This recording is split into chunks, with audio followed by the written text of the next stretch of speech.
The U.S. is seeking to collaborate with private entities in promoting development across the world. I recently spoke with Ambassador Elizabeth Bagley, the Special Representative for Global Partnerships at the State Department, and first asked her why it's necessary for the U.S. to work with private businesses and non-governmental organizations. Well, because, in this globalized world, after 9/11 and with the economic crisis and everything else happening in this world and the rise of non-state actors and terrorism, there is no way that one country or one corporation or one NGO can do the work, alone. So it's the idea is really being more engaged in the world, as President Obama has often said, as Secretary Clinton talks about. They talk about partnership because we cannot do it alone, and we also don't want to duplicate other efforts. What criteria do you use to determine who you pursue to work with, whether it's in the private business or in the NGO world?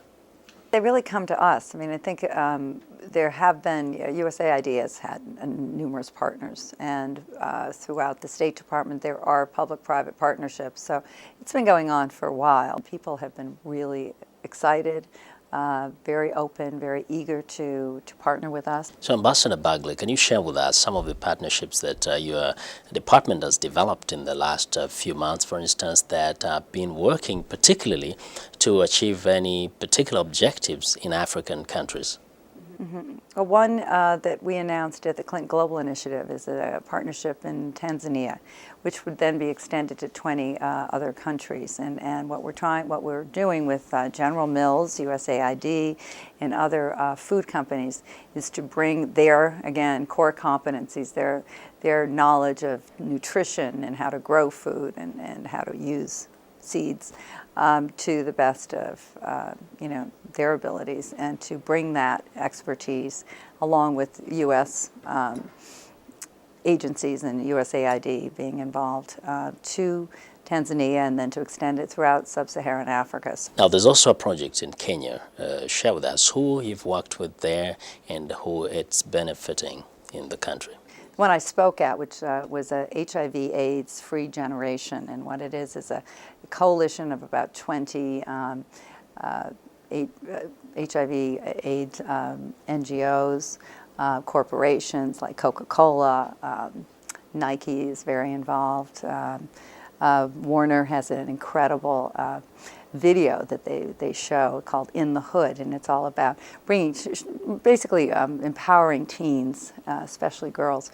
It's a combination of teaching and making them aware of what's happening in their countries. And it's a pilot project, and hopefully, because it's doing really well, it should be expanded to other countries throughout Africa.